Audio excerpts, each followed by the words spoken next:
오늘 우리에게 주시는 하나님의 말씀은 열왕기상 8장 1절부터 11절까지의 말씀입니다. 제가 하나님의 말씀을 봉독하겠습니다. 이에 솔로몬이 여호와의 언약궤를 다윗성 곧 시온에서 메어 올리고자 하여 이스라엘 장로와 모든 지파의 우두머리 곧 이스라엘 자손의 족장들을 예루살렘에 있는 자기에게로 소집하니 이스라엘 모든 사람이 다 에다님월 곧 일곱째 달 절기에 솔로몬 왕에게 모이고 이스라엘 장로들이 다 이름에 제사장들이 궤를 매니라. 여호와의 궤와 회막과 성막 안의 모든 거룩한 기구들을 메고 올라가되 제사장과 레위 사람이 그것들을 메고 올라가매 솔로몬 왕과 그 앞에 모인 이스라엘 회중이 그와 함께 그 궤 앞에 있어 양과 소로 제사를 지냈으니 그 수가 많아 기록할 수도 없고 셀 수도 없었더라. 제사장들이 여호와의 언약궤를 그 처소로 메어 드렸으니 곧 성전의 내소인 지성소 그룹들의 날개 아래라.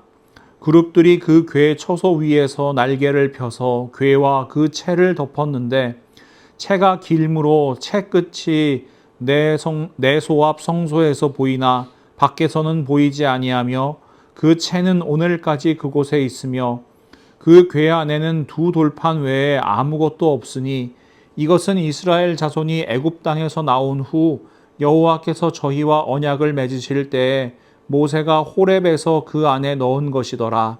제사장이 성소에서 나올 때에 구름이 여호와의 성전에 가득하매 제사장이 그 구름으로 말미암아 능히 서서 섬기지 못하였으니 이는 여호와의 영광이 여호와의 성전에 가득함이었더라. 아멘.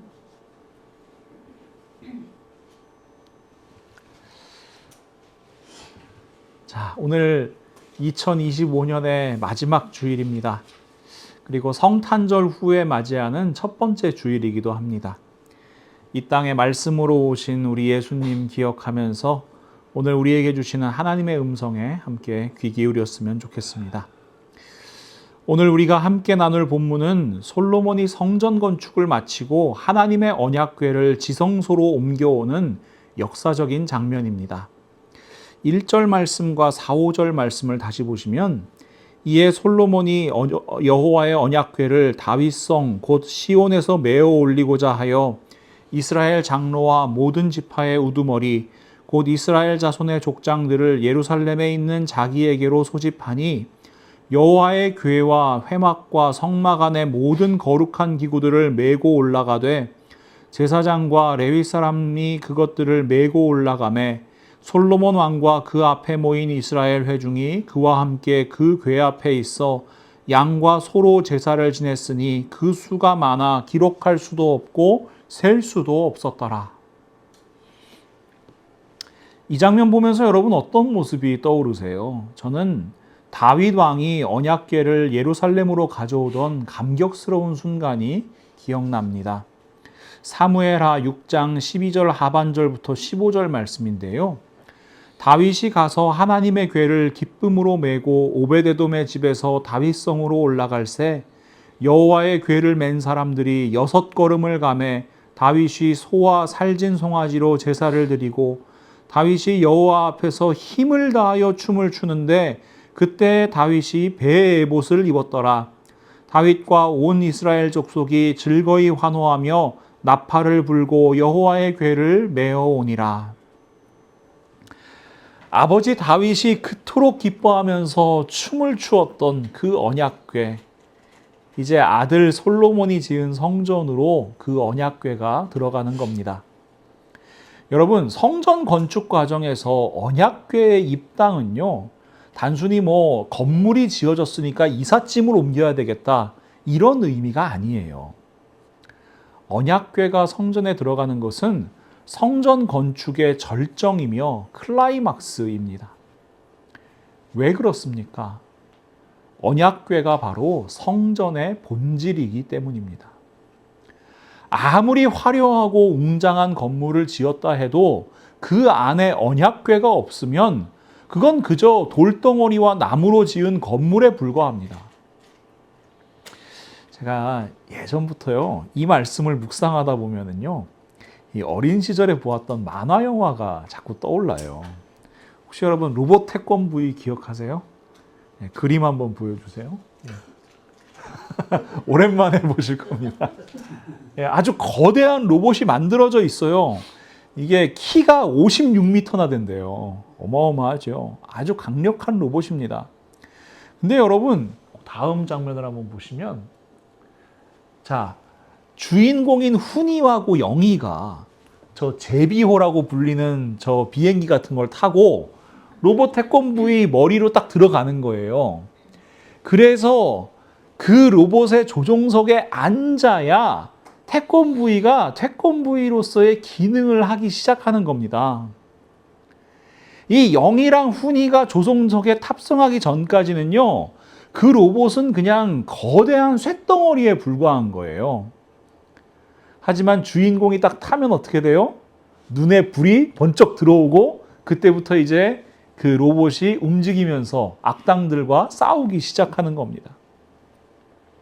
훈이가 태권도 동작을 이렇게 하면은 태권브이가 그대로 움직이면서 이제 악당들을 물리치는 거죠. 여러분, 오늘 본문 6절 말씀이 저는 딱 이 모습이라고 생각해요. 제사장들이 여호와의 언약궤를 그 처소로 메어 드렸으니 곧 성전의 내소인 지성소 그룹들의 날개 아래라. 성전이라는 건물을 지었어요. 그런데 그 성전의 본질인 언약궤가 지성소에 자리 잡는 순간, 그때 비로소 성전이 성전되는 역사가 일어나는 겁니다. 그렇다면 여러분, 도대체 이 언약궤라는 게 뭐길래 그토록 귀한 걸까요? 물질적인 가치 때문인가요? 물론 여러분, 이 성막과 모든 성물 중에서 가장 많은 금이 사용된 게 바로 언약궤입니다. 출애굽기 25장을 보시면 언약궤를 만들라고 말씀하시는 하나님의 명령이 기록되어 있는데요. 25장 7절부터 19절 말씀입니다. 순금으로 속죄소를 만들되 길이는 2규빗 반, 너비는 1규빗 반이 되게 하고 금으로 그룹 둘을 속죄소 두 끝에 쳐서 만들되 한 그룹은 이 끝에 또 한 그룹은 저 끝에 곧 속죄소 두 끝에 속죄소와 한 덩이로 연결할지며. 자, 성소 안에 여러 가지 기구들이 있어요. 이 향단도 있고 등잔대도 있고 떡상도 있고 뭐 여러 가지 이제 기구들이 있는데 대부분의 이 성물들은 조각목으로 그 틀을 만듭니다. 그 다음에 그 위에다가 금박을 입혀서 완성을 해요. 언약궤도 언약궤 이 박스는 똑같이 조각목으로 만들고 그 위에 금박을 입히는데요. 이 언약궤에 덮개가 있어요. 그 속죄소는 다릅니다. 그림을 한번 볼까요? 자, 언약궤가 이제 지성소 안에 있는 모습을 그려달라 그랬더니 이렇게 그려주더라고요. 자, 이 밑에 있는 상자는 나무로 만들고 금박을 입힌 거예요. 그런데 그 상자의 뚜껑, 저 위에 천사들이 이렇게 하고 있는 거 있잖아요. 그 위에 뚜껑은 금 한 덩어리를 두드려가지고 저 모양을 만들어낸 겁니다. 엄청나게 많은 금이 사용됐겠죠. 많은 성서학자들이 추정하기를 이 언약궤와 속죄소를 만드는 데 들어간 순금이 약 2달란트 정도, 그러니까 무게로 따지면 한 70kg 정도가 사용됐을 거라고 추정을 합니다. 엄청난 양이죠. 제가 또 찾아봤어요.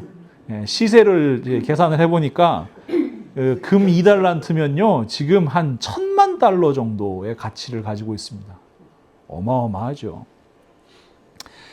근데 여러분, 금이 많이 들어갔다고 해서 저 언약궤가 거룩하고 가치가 있는 겁니까? 그건 아닐 겁니다. 만약에 금의 양으로 가치가 결정된다면 이스라엘 백성들이 광야에서 만들었던 금송아지가 더 가치 있을 수도 있겠죠. 금송아지도 수많은 백성들로부터 모아들인 순금을 가지고 만들었잖아요. 야, 이게 우리의 신이다 라고 얘기할 정도면 그 크기가 뭐 이렇게 손에 잡힐 정도는 아니었을 겁니다. 그러나 금송아지는 우상에 불과했고 하나님의 진노의 대상이었습니다. 여러분, 언약궤가 진짜 가치 있는 이유는 금 때문이 아닙니다. 바로 언약궤 안에 담겨 있는 하나님의 말씀 때문입니다. 열왕기상 8장 9절 말씀을 다시 한번 보시면요. 그 궤 안에는 두 돌판 외에 아무것도 없으니 이것은 이스라엘 자손이 애굽 땅에서 나온 후 여호와께서 저희와 언약을 맺으실 때 모세가 호렙에서 그 안에 넣은 것이더라. 히브리서 9장 4절 말씀을 보면요. 언약궤 안에는 두 돌판만 있었던 게 아닌 것 같아요. 금향로와 사면을 금으로 싼 언약궤가 있고 그 안에 만나를 담은 금항아리와 아론의 쌍난 지팡이와 언약의 돌판들이 있고 이렇게 기록되어 있는데 오늘 본문 말씀에는 정확하게 두 돌판 이외에는 아무것도 없었다라고 기록하고 있어요. 하나님의 말씀이 새겨진 십계명 돌판을 강조해서 이야기합니다. 그리고 하나님께서는 바로 언약궤에서 우리를 만나시고 하나님께서 말씀하겠다고 약속하세요. 출애굽기 25장 21절과 22절 그리고 민수기 7장 89절 말씀입니다. 속죄소를 궤 위에 얹고 내가 네게 줄 증거판을 궤 속에 넣으라. 거기서 내가 너와 만나고 속죄소 위 곧 증거궤 위에 있는 두 그룹 사이에서 내가 이스라엘 자손을 위하여 네게 명령할 모든 일을 네게 이르리라. 모세가 회막에 들어가서 여호와께 말하려 할 때 증거궤 위 속죄소 위의 두 그룹 사이에서 자기에게 말씀하시는 목소리를 들었으니 여호와께서 그에게 말씀하심이었더라. 이것이 언약궤의 본질입니다. 언약궤는 하나님의 말씀이 들어있는 곳이고요. 하나님께서 임재하셔서 말씀하시는 장소입니다. 금으로 된 뚜껑이 귀한 게 아니에요. 나무 상자가 귀한 게 아니에요. 그곳에 임하시는 하나님의 말씀이 귀한 겁니다. 그래서 우리는 이 덮개를 속죄소라고 부르기도 하고요. 한자어로 시은좌라고 번역하기도 합니다. 은혜를 베푸시는 자리라는 뜻이에요. 하나님께서 말씀하시는 그 자리가 곧 은혜의 자리입니다. 무엇과도 바꿀 수 없이 귀중한 것이 바로 하나님과의 만남이고 그 말씀을 듣는 일입니다. 그렇다면 오늘 우리는 스스로에게 질문해 봐야 돼요. 우리는 하나님의 말씀을 정말로 귀하게 여기고 있는가? 사실 우리가 지금 이 시대에 하나님의 말씀을 언제 어디서나 펴서 읽을 수 있다는 것은 상상할 수 없는 축복입니다. 하나님의 말씀을 듣는 언약궤, 구약시대의 속죄소, 지성소에는요, 아무나 들어갈 수 없었어요. 아무 때나 들어갈 수도 없었어요. 레위기 16장 2절과 34절 말씀을 함께 보시면요. 여호와께서 모세에게 이르시되 내 형 아론에게 이르라 성소에 휘장한 법궤 위 속죄소 앞에 아무 때나 들어오지 말라. 그리하여 죽지 않도록 하라. 아무 때나 들어가면 어떻게 되는 거예요? 죽음을 각오해야 되는 거예요. 이는 내가 구름 가운데에서 속죄소 위에 나타남이니라. 이는 너희가 영원히 지킬 규례라. 이스라엘 자손의 모든 죄를 위하여 1년에 한 번 속죄할 것이니라. 아론이 여호와께서 모세에게 명령하신 대로 행하니라. 1년에 딱 한 번 대제사장인 아론 혹은 아론의 자손들만 두렵고 떨리는 마음으로 들어갈 수 있었던 곳이 바로 지성소였고 언약궤 속죄소 앞이었습니다. 그러나 이제는 모든 것이 달라졌죠. 마가복음 15장 37절에서 38절 말씀, 히브리서 4장 14절에서 16절 말씀입니다. 예수께서 큰 소리를 지르시고 숨지시니라. 이에 성소 휘장이 위로부터 아래까지 찢어져 둘이 되니라. 그러므로 우리에게 큰 대제사장이 계시니 승천하시니 곧 하나님의 아들 예수시라. 우리가 믿는 도리를 굳게 잡을지어다. 우리에게 있는 대제사장은 우리의 연약함을 동정하지 못하시리가 아니요 모든 일에 우리와 똑같이 시험을 받으신 이로되 죄는 없으시니라. 그러므로 우리는 긍휼하심을 받고 때를 따라 돕는 은혜를 얻기 위하여 은혜의 보좌 앞에 담대히 나아갈 것이니라. 아멘. 여러분, 이 은혜의 보좌가 시은 좌를 의미하는 겁니다. 예수 그리스도께서 십자가에서 죽으심으로 지성소를 가리고 있던 휘장을 찢으셨습니다. 우리 모두가 담대하게 하나님 말씀 앞으로, 그 은혜의 보좌 앞으로 나아갈 길을 열어주셨습니다. 죽을까 봐 염려하지 않으셔도 괜찮습니다. 우리는 이제 언제든지 말씀을 펼 수 있고요, 언제든지 하나님의 말씀을 들을 수 있는 특권을 얻었습니다. 여러분, 예수 그리스도의 피값으로 사신 교회라는 말은 많이 들어보셨죠? 근데 여러분, 오늘 분명하게 마음에 새기세요. 우리는 예수 그리스도의 피값으로 사신 말씀을 듣고 있다는 사실을 말입니다. 이것이 우리에게 허락하시는 하나님 말씀의 무게입니다. 그런데 말입니다. 정말 안타까운 것은 우리가 이 귀한 하나님의 말씀을 너무나 가볍게, 마치 나의 욕망을 이루는 도구 정도로 여기는 경우가 너무나 많다는 겁니다. 사무엘상 4장을 보면 이스라엘이 블레셋하고 전쟁을 해요. 전쟁에서 패색이 짙어지고 블레셋 군대가 너무나 강력하니까 이 이스라엘 백성들이 무엇을 하느냐? 실로에 있던 언약궤를 이 전장으로 가져옵니다. 사무엘상 4장 3절과 5절 말씀인데요. 백성이 진영으로 돌아오매 이스라엘 장로들이 이르되 여호와께서 어찌하여 우리에게 오늘 블레셋 사람들 앞에 패하게 하셨는고, 여호와의 언약궤를 실로에서 우리에게로 가져다가 우리 종에 있게 하여 그것으로 우리를 우리 원수들의 손에서 구원하게 하자 하니, 여호와의 언약궤가 진영에 들어올 때에 온 이스라엘이 큰 소리로 외치매 땅이 울린지라. 온 이스라엘 군대가 이 언약궤가 진영으로 들어올 때 환호했습니다. 겉으로 보면 대단한 믿음 같아요. 하지만 그것은 믿음의 외침이 아니었습니다. 자신들의 욕망을 향한 외침이었습니다. 이 언약궤만 있으면, 이것을 가져오면 우리가 이길 수 있을 거야. 미신적인 생각이죠. 그들은 지금 하나님께서 뭐라고 말씀하시는지, 하나님께서 이 전쟁에 대해서 뭐라고 말씀하시는지, 우리가 어떤 말씀을 들어야 하는지 관심이 없어요. 그저 나의 욕망, 나의 소원, 나의 승리를 위해 언약궤라는 도구를 이용하려고 했을 뿐입니다. 결국 그 전쟁에서 이스라엘은 패배합니다. 그리고 하나님의 언약궤를 블레셋에게 빼앗기고 맙니다. 오늘날 우리도 마찬가지죠. 내가 원하는 것을 얻기 위해서, 내 생각을 정당화하기 위해서 성경 말씀을 끌어다 쓰고 있지는 않습니까?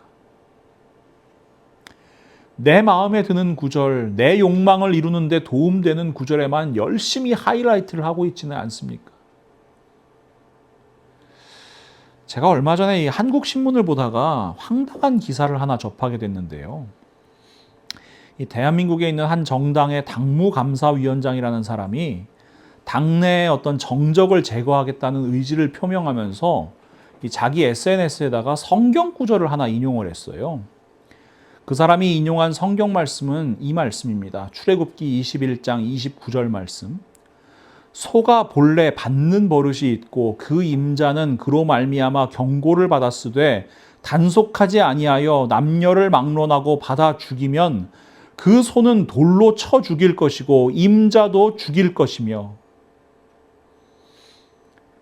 왜 이 말씀을 인용했냐면요, 아랫사람은 소고 그 윗사람, 이 제거하고 싶은 사람이, 윗사람이 소 임자인 거예요.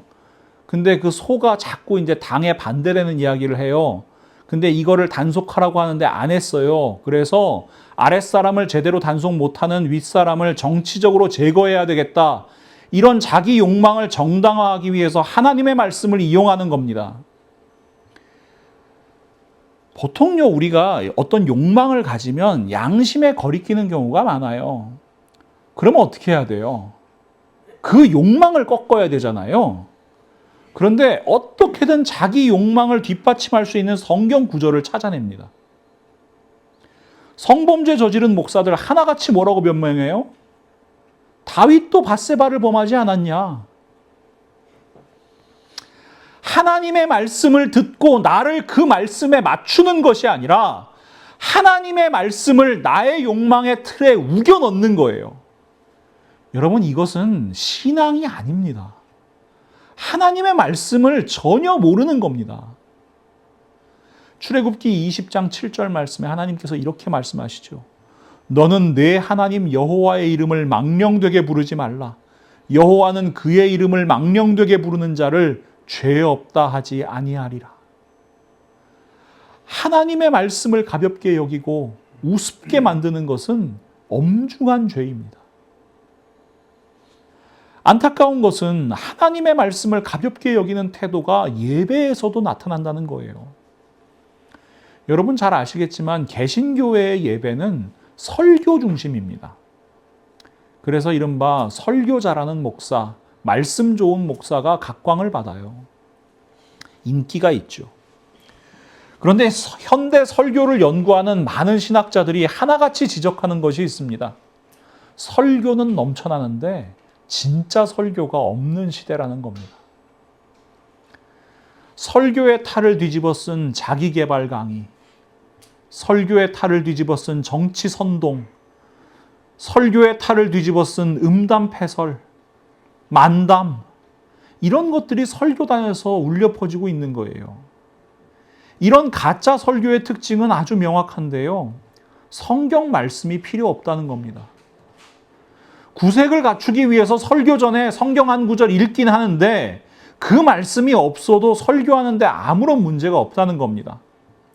20, 30분 동안 이어지는 설교에서 단 한 번도 말씀을 인용하지 않는 경우도 많습니다.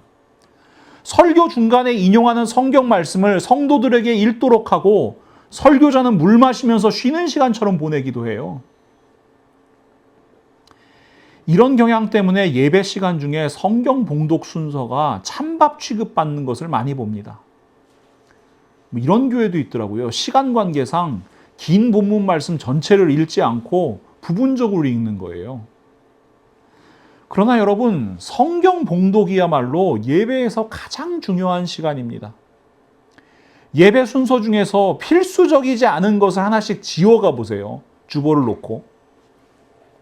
마지막에 남아야 되는 순서가 바로 성경 봉독입니다. 우리 공동체를 향한 하나님의 말씀이 그대로 선포되는 시간이기 때문입니다. 좀 극단적인 예이긴 하지만 여러분 그 그리스 정교회라고 하죠. 이 정교회 예배를 가보시면 2시간 가까운 예배 시간 한 3분의 2 정도가 성경 봉독으로 채워져 있습니다. 우리가 생각하는 설교는 5분도 안 돼요. 왜 그렇습니까? 인간의 화려한 언변보다 하나님 말씀 그 자체가 능력임을 믿기 때문입니다. 우리는 하나님의 말씀에 귀를 기울여야 합니다. 우리 교회 성도님들은 잘 아시죠? 우리 교회 설교에는 성경 말씀 인용이 대단히 많습니다. 그래서 너무 이 성경 구절이 많아서 설교가 지루하고 딱딱하게 느껴진다고 생각하실 수도 있는데요. 하지만 그 이유는 명확합니다. 저는 하나님의 말씀이 스스로 말씀하시게 하라 하는 믿음을 가지고 설교하기 때문입니다. 성경 말씀이 목사의 주관적인 생각을 뒷받침해 주거나 정당화해 주는 도구가 되어서는 안 되는 겁니다. 설교 시간은 어떤 시간이냐 하면 저 또한 여러분과 똑같은 위치에서 하나님께서 우리 공동체를 위해서 무엇이라고 말씀하시는지 함께 듣는 시간이어야 합니다. 이것이 제가 믿는 설교의 본질이에요. 내가 하고 싶은 말을 위해서 성경을 이용하는 것이 아니라 성경이 우리에게 말씀하시도록 자리를 내어드리는 것, 그것이 바로 교회의 설교단이요 언약궤입니다. 이것이 왜 중요합니까? 우리가 하나님 말씀 앞에 겸손하게 설 때 비로소 우리는 하나된 공동체, 예수 그리스도의 몸인 교회를 이룰 수 있기 때문입니다. 오늘 본문은 성전의 언약궤를 가져오기 위해서 이스라엘의 모든 사람이 모였다고 기록해요. 열왕기상 8장 2절과 5절 말씀 함께 보시면 이스라엘 모든 사람이 다 에다님 월 곧 일곱째 달 절기에 솔로몬 왕에게 모이고 솔로몬 왕과 그 앞에 모인 이스라엘 회중이 그와 함께 그 궤 앞에 있어 양과 소로 제사를 지냈으니 그 수가 많아 기록할 수도 없고 셀 수도 없었더라. 물론 여러분, 이스라엘 모든 사람이 모였다. 재물의 수를 셀 수가 없었다. 이런 얘기는 약간 과장법일 수도 있어요. 그러나 성경이 강조하고자 하는 바는 분명합니다. 성전을 짓고 언약궤를 모셔오는 모든 과정에 왕부터 일반 모든 백성들까지 한마음 한뜻이 됐다는 겁니다. 무엇으로 하나가 됩니까? 언약궤에서 말씀하시는 하나님의 말씀으로 하나가 되는 겁니다. 사도행전에서 스데반 집사님은 모세에 대해서 설명하면서 이런 얘기를 해요. 사도행전 7장 38절 말씀인데요. 시내산에서 말하던 그 천사와 우리 조상들과 함께 광야 교회에 있었고 또 살아있는 말씀을 받아 우리에게 주던 자가 이 사람 모세라고 이야기합니다. 여러분, 광야에 뭐가 있죠? 화려한 건물이 있습니까? 대단한 시설이나 이런 것들이 있습니까? 없어요. 아무것도 없는 곳이지만 언약궤에서 말씀하시는 하나님의 말씀 듣는 그 자리가 바로 교회 되는 줄 믿습니다. 말씀으로 하나 되는 신앙 공동체의 아름다운 모델이 느헤미야 8장에도 기록되어 있어요. 바벨론 포로 생활에서 돌아온 이스라엘 백성의 무너진 성벽을 52일 만에 재건합니다. 그리고 나서 사람들이 뭘 하지요? 온 백성들이 수문앞 광장에 모여요. 그리고 학사 에스라에게 율법책을 가져오라고 부탁합니다. 느헤미야 8장 1절에서 3절 말씀. 이스라엘 자손이 자기들의 성읍에 거주하였더니 일곱째 달에 이르러 모든 백성이 일제히 수문앞 광장에 모여 학사 에스라에게 여호와께서 이스라엘에게 명령하신 모세의 율법책을 가져오기를 청하매 일곱째 달 초하루에 제사장 에스라가 율법책을 가지고 회중 앞 곧 남자나 여자나 알아들을 만한 모든 사람 앞에 이르러 수문앞 광장에서 새벽부터 정오까지 남자나 여자나 알아들을 만한 모든 사람 앞에서 읽음에 뭇 백성이 그 율법책에 귀를 기울였는데 솔로몬이 언약궤를 들여온 것도 일곱째 달 절기였습니다. 느헤미야가 이 에스라와 함께 이 수문앞 광장 앞에서 말씀을 들은 것도 마찬가지예요. 새벽부터 정오까지 대여섯 시간을 사람들이 말씀을 듣습니다. 그 결과가 무엇입니까? 느헤미야 8장 8절에서 12절 말씀. 하나님의 율법책을 낭독하고 그 뜻을 해석하여 백성에게 그 낭독하는 것을 다 깨닫게 하니 백성이 율법의 말씀을 듣고 다 우는지라. 총독 느헤미야와 제사장 겸 학사 에스라와 백성을 가르치는 레위 사람이 모든 백성에게 이르기를 오늘은 너희 하나님 여호와의 성일이니 슬퍼하지 말며 울지 말라 하고 느헤미야가 또 그들에게 이르기를 너희는 가서 살진 것을 먹고 단 것을 마시되 준비하지 못한 자에게는 나누어 주라. 이 날은 우리 주의 성일이니 근심하지 말라. 여호와로 인하여 기뻐하는 것이 너희의 힘이니라 하고 레위 사람들도 모든 백성을 정숙하게 하여 이르기를 오늘은 성일이니 마땅히 조용하고 금식하지 말라 하니 근심하지 말라 하니 모든 백성이 곧 가서 먹고 마시며 나누어 주고 크게 즐거워하니 이는 그들이 그 읽어 들려준 말씀을 밝히 알미라. 여러분, 하나님 말씀의 역사입니다. 이것이 언약 공동체입니다. 이것이 교회입니다. 하나님의 말씀이 우리 교회 공동체를 하나 되게 하는 겁니다. 보세요, 여러분. 교회는요, 정말 다양한 사람들이 모이는 곳이에요. 나이도 다르고 성별도 다르고 학력도 다르고 직업도 다르고 뭐 빈부의 격차가 있을 수도 있고 정치적인 성향이 다를 수도 있어요. 옛날에는 신분의 차이까지 있었잖아요. 종이 있고 주인이 있었습니다. 세상의 논리로 하면요, 절대로 섞일 수 없는 사람들이 모인 곳이 교회예요. 그런데 어떻게 교회에 모인 사람들이 한자리에 모여서 형제 자매가 될 수 있습니까? 오직 하나님의 말씀이 우리 가운데 있을 때 가능합니다. 내 생각, 내 주장, 내 기준, 내 상식이 아니라 하나님의 말씀만이 기준이 될 때 우리는 비로소 차이를 넘어서 하나가 되는 겁니다. 여호와 하나님으로 인하여 함께 기뻐하고 함께 먹고 함께 마시고 함께 웃고 함께 울어주는 신앙 공동체가 이루어질 수 있는 겁니다. 그렇게 하나님의 말씀이 충만한 성전에 아름다운 신앙 공동체에 하나님의 영광이 임하십니다. 오늘 본문 8장 10절과 11절 말씀인데요. 제사장이 성소에서 나올 때 구름이 여호와의 성전에 가득하매 제사장이 그 구름으로 말미암아 능히 서서 섬기지 못하였으니 이는 여호와의 영광이 여호와의 성전에 가득함이었더라. 하나님의 말씀 앞에 언제나 겸손히 서 있는 우리 라이프 교회에 하나님의 영광이 가득히 임하시는 줄로 믿습니다. 요한복음 1장 1절과 14절 말씀입니다. 태초에 말씀이 계시니라. 이 말씀이 하나님과 함께 계셨으니 이 말씀은 곧 하나님이시니라.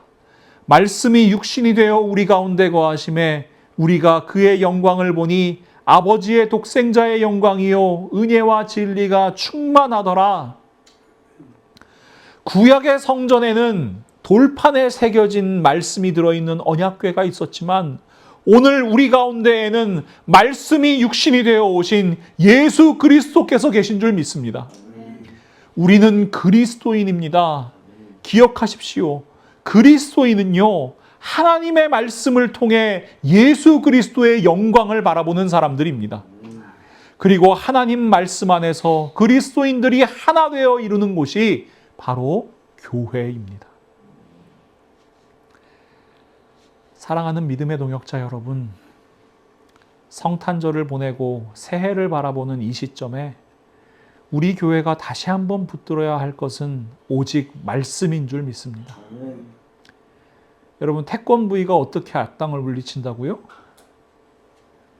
훈이가 조종하는 대로 맞춰서 움직여야 물리치는 겁니다. 훈이가 정권 지르기 했는데 막 이렇게 옆에 보고 있으면 어떻게 돼요? 악당한테 맞겠죠. 앞차기 그러는데 옆차기 하면 어떻게 돼요? 다른 로봇을 물리치지 못하겠죠. 여러분, 훈이가 옆차기 하면 옆차기 해야 힘이 있는 겁니다. 하나님의 말씀 바로 듣고 바로 믿고 바로 행해야 그리스도인이 힘이 있는 것이고 교회가 힘이 있는 겁니다. 그러니 우리 자기 욕망을 위해서 언약궤를 이용하는 자들이 아니라 언약궤 앞에 하나님의 말씀 앞에 엎드려 하나님의 음성을 듣는 성도로 살면 좋겠습니다. 말씀이 육신이 되어 우리에게 오신 예수 그리스도의 영광을 바라보는 그리스도인으로 살면 좋겠습니다. 그리고 우리 라이프 교회가 그 말씀 안에서 하나 되는 주님의 몸된 교회 될 수 있기를 간절히 소망합니다. 이것이 우리 교회의 공동체의 언약궤입니다. 세상의 소리가 아닌 하나님의 말씀이 살아 숨쉬는 교회, 그 말씀 안에서 서로 사랑하고 하나 되어 하나님의 영광을, 생명의 복음을 세상에 증거하는 우리 라이프 교회가 될 수 있기를 예수 그리스도의 이름으로 간절히 축원합니다. 지금도 저희에게 말씀하시는 하나님, 오늘도 저희에게 하나님의 말씀으로 말씀하여 주심을 진심으로 감사합니다.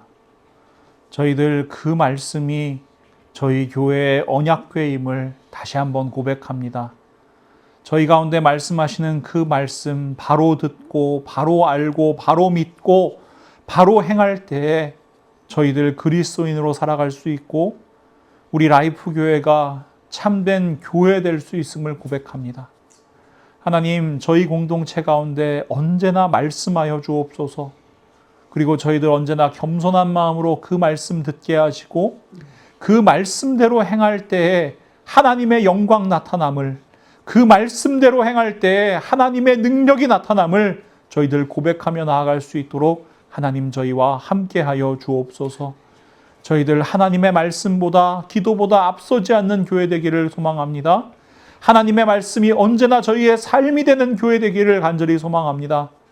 저희들 가운데 역사하시는 그 하나님의 능력이 저희들 한 사람 한 사람 그리고 저희 라이프 교회를 정말 하나님의 뜻대로 움직여 주셔서 이 땅 가운데 생명의 복음을 흘려보내는 아름다운 생명의 통로, 복음의 통로로 저희들을 사용하여 주시옵소서. 저희들 하나님 말씀하시옵소서. 주의 종이 듣겠나이다 고백하던 그 어린 사무엘의 그 마음으로 하나님 앞에 엎드립니다. 하나님 저희와 함께하여 주시옵소서. 예수 그리스도의 이름으로 간절히 기도합니다. 아멘.